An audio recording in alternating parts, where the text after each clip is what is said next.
March for Gaza কর্মসূচিতে যোগ না দেওয়ায় ইপিজেডের 2 কারখানায় ভাঙচুর, আটক ৪৫। নির্বাচনের প্রস্তুতি হিসেবে ৯০% কাজ করে রেখেছে বিএনপি, বলছেন দুদু। জানাবো আন্তর্জাতিক গণমাধ্যমে ঢাকার মার্চ ফর গাজা এবং সর্বশেষ জানাবো আদানির একটি ইউনিট থেকে বিদ্যুৎ সরবরাহ শুরু। শুনছিলেন সংবাদ শিরোনাম, এবারে বিস্তারিত। মার্চ ফর গাজা কর্মসূচিতে যোগ না দেওয়ায় ইপিজেডের 2 কারখানায় ভাঙচুর, আটক ৪৫। মার্চ ফর গাজা কর্মসূচিতে যোগ না দেওয়াকে কেন্দ্র করে আদমজী ইপিজেডের ভিতরে 2টি পোশাক কারখানার শ্রমিকদের সঙ্গে বহিরাগত দুর্বৃত্তদের সংঘর্ষ ও ইটপাটকেল নিক্ষেপের ঘটনা ঘটেছে। এ ঘটনায় ৪৫ জনকে আটক করা হয়েছে। দুর্বৃত্তরা এ সময় ইউনেস্কো বিডি লিমিটেড গার্মেন্টস এবং অনন্ত হুয়াশিং গার্মেন্টস কারখানার কাজ ভাঙচুর করে, ফলে শ্রমিকদের মধ্যে আতঙ্ক ছড়িয়ে পড়ে। খবর পেয়ে শিল্পাঞ্চল পুলিশ ও সিদ্ধিরগঞ্জ থানা পুলিশ সহ আইনশৃঙ্খলা বাহিনীর সদস্যরা এসে পরিস্থিতি নিয়ন্ত্রণে আনেন। শনিবার রাতে বিষয়টি নিশ্চিত করেছেন শিল্পাঞ্চল পুলিশ 4-এর নারায়ণগঞ্জ জোনের পরিদর্শক সেলিম বাদশা। শিল্পাঞ্চল পুলিশ ও শ্রমিকরা জানায়, বিকাল 5টার দিকে 300 থেকে 400 জন বহিরাগত যুবক ইপিজেডের ভিতরে ঢুকে ইপিজেডের শ্রমিকদের মার্চ ফর গাজা স্টাইলের বিরুদ্ধে প্রতিবাদ মিছিলে অংশ নিতে বলে। এ নিয়ে ইউনেস্কো বিডি লিমিটেড গার্মেন্টস এবং অনন্ত হুয়াশিং গার্মেন্টস কারখানার শ্রমিকদের সঙ্গে সংঘর্ষ ও ইটপাটকেল নিক্ষেপের ঘটনা ঘটে। শিল্পাঞ্চল পুলিশ 4-এর নারায়ণগঞ্জ জোনের পরিদর্শক সেলিম বাদশা বলেন, বহিরাগত 300 থেকে 400 যুবক ইপিজেড এলাকায় প্রবেশ করে ইপিজেডের শ্রমিকদের নিয়ে মার্চ ফর গাজা স্টাইলের বিরুদ্ধে প্রতিবাদ মিছিল করার চেষ্টা করে। এ সময় ইউনেস্কো বিডি লিমিটেড গার্মেন্টস এবং অনন্ত হুয়াশিং গার্মেন্টস কারখানার শ্রমিকদের সঙ্গে ইটপাটকেল নিক্ষেপ ঘটনা ঘটে। এ সময় 2টি কারখানার কাজ ভাঙচুর করা হয়। এ সময় কাউকে গ্রেপ্তার করা হয়েছে কিনা জানা যায়নি।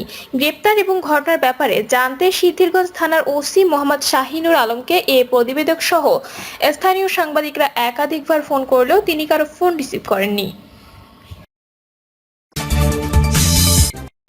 নির্বাচনের প্রস্তুতি হিসেবে ৯০% কাজ করে রেখেছে বিএনপি, বলছেন দুদু। বাংলাদেশের জাতীয়তাবাদী দল বিএনপির কেন্দ্রীয় ভাইস চেয়ারম্যান শামসুজ্জামান দুদু বলেছেন, গত 16 থেকে 17 বছর ধরে একটি প্রতিনিধিত্বমূলক নির্বাচনের প্রত্যাশায় পরিপূর্ণভাবে প্রস্তুত রয়েছে বিএনপি। নির্বাচন ঘোষণা হলেই প্রার্থী মনোনয়ন দেওয়া হবে। আমরা তো তৈরি। যে মুহূর্তে সরকার নির্বাচনের রোডম্যাপ ঘোষণা করবে সেই মুহূর্তে আমরা নির্বাচনমুখী যেসব তৎপরতা, যেমন মনোনয়ন বোর্ড গঠন, প্রার্থীদের সাথে সাক্ষাৎ করা, এই কাজগুলো শুরু হবে। কারণ বৃহৎ পার্টি হিসেবে অতীতে একাধিকবার ভোটের মাধ্যমে বিএনপি নির্বাচন করেছে।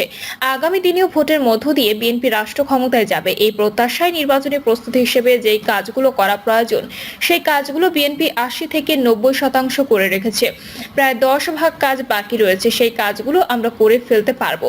শামসুজ্জামান দুদু বলেন, একটা জালিম দানবীয় সরকারকে আমরা বিদায় করেছি। খুনি লুটেরা বাংলাদেশের সংবিধানকে বলা যায় বাংলাদেশের স্বাধীনতাকে বিপন্ন করেছে। সেই শেখ হাসিনাকে আমরা বিদায় করেছি 7-8 মাস আগে।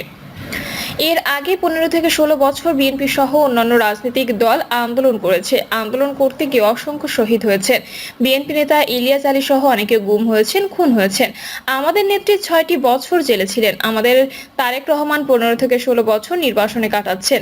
আমাদের অনেক নেতাকর্মী ফাঁসির মুখোমুখি হয়েছেন। ফাঁসি হয়েছে 60 লাখ আসামি।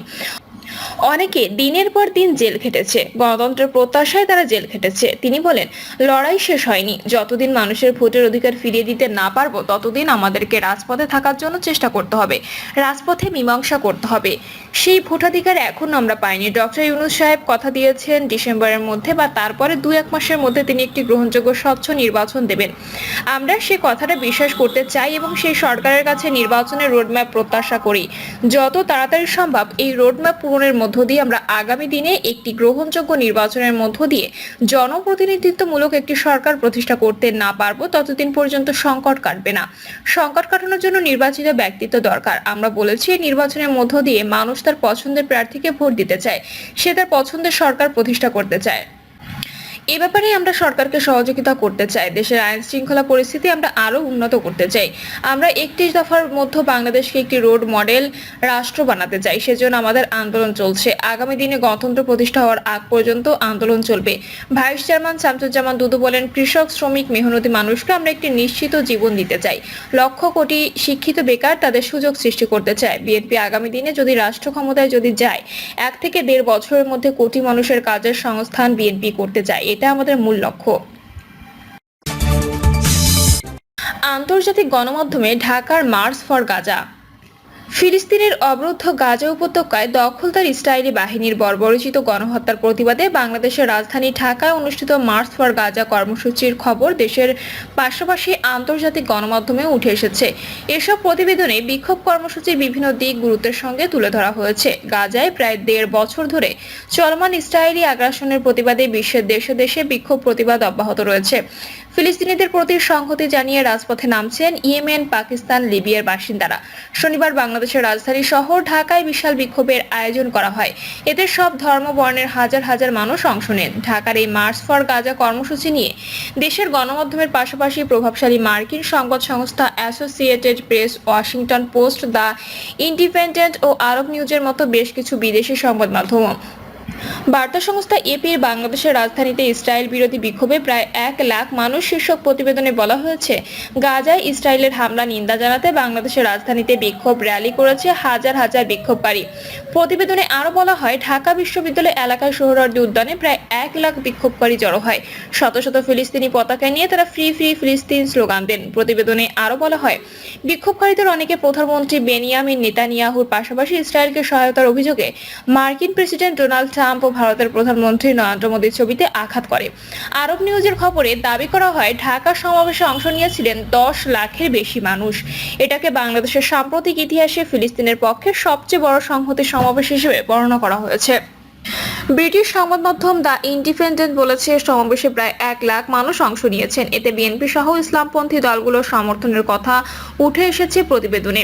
মার্কিন সংবাদ মাধ্যম দ্য ওয়াশিংটন পোস্টের খবরে বলা হয়েছে, বাংলাদেশের রাজধানীতে লাখো মানুষ ইসরায়েল বিরোধী সমাবেশে অংশ নিয়েছে এবং গাজায় ইসরায়েলি সামরিক আগ্রাসনের প্রতিবাদ জানিয়েছে। কানাডার সিটিভি নিউজেও একই কথা বলা হয়েছে। বাংলাদেশের ফিলিস্তিনপন্থী সমাবেশের খবর প্রকাশ হয়েছে টাইমস অফ ইসরায়েলও।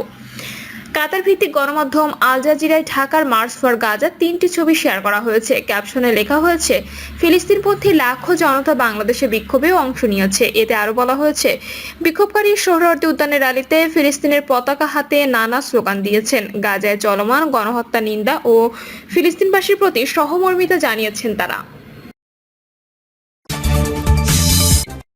আদানির একটি ইউনিট থেকে বিদ্যুৎ সরবরাহ শুরু। ভারতের আদানি গ্রুপের কয়লা ভিত্তিক বিদ্যুৎ কেন্দ্র থেকে বিদ্যুৎ সরবরাহ পুরোপুরি বন্ধ হয়ে যায় গত শুক্রবার রাতে। এর 17 ঘন্টা পর শনিবার সন্ধ্যা 6টা 15 মিনিটে ফের একটি ইউনিট থেকে বিদ্যুৎ সরবরাহ শুরু হয়। সন্ধ্যা 7টার দিকে জাতীয় গ্রিডে বিদ্যুৎ সরবরাহের পরিমাণ ছিল 46 মেগাওয়াট। ক্রমান্বয়ে বিদ্যুতের পরিমাণ বাড়বে। জাতীয় গ্রিডে বিদ্যুৎ সঞ্চালনের দায়িত্বে থাকা একমাত্র রাষ্ট্রীয় সংস্থা power grid company of Bangladesh ঊর্ধ্বতন এক কর্মকর্তা এ তথ্য নিশ্চিত করেছেন। সংশ্লিষ্ট ব্যক্তিরা বলছেন, কেন্দ্রটির 2টি ইউনিট থেকে গড়ে 1400 মেগাওয়াটের বেশি বিদ্যুৎ পাওয়া যেত। কারিগরি ত্রুটির কারণে প্রথম ইউনিট থেকে উৎপাদন বন্ধ হয়েছে 8 এপ্রিল, আর দ্বিতীয় ইউনিট বন্ধ হয় গত শুক্রবার দিবাগত রাত 1টার দিকে। এতে দেশে বিদ্যুৎ সরবরাহ বড় ঘাটতি তৈরি হয়। পরবর্তীতে আজ সন্ধ্যায় একটি ইউনিট থেকে বিদ্যুৎ সরবরাহ শুরু করে আদানি। জানতে চাইলে বাংলাদেশ বিদ্যুৎ উন্নয়ন বোর্ডের সদস্য মোহাম্মদ জহুরুল ইসলাম বলেন, ত্রুটি দেখা দেওয়ায় আদানি বিদ্যুৎ কেন্দ্রের 2টি ইউনিট থেকেই বিদ্যুৎ সরবরাহ বন্ধ হয়ে যায়। ঘাটতি পূরণে গ্যাস ও তেল ভিত্তিক বিদ্যুৎ কেন্দ্রের উৎপাদন বাড়ানো হয়। প্রিয় দর্শক, এই ছিল এখনকার সর্বশেষ সংবাদ। আপডেট সব সংবাদ পেতে চ্যানেলটি সাবস্ক্রাইব করে বেল আইকনটি ক্লিক করে রাখুন।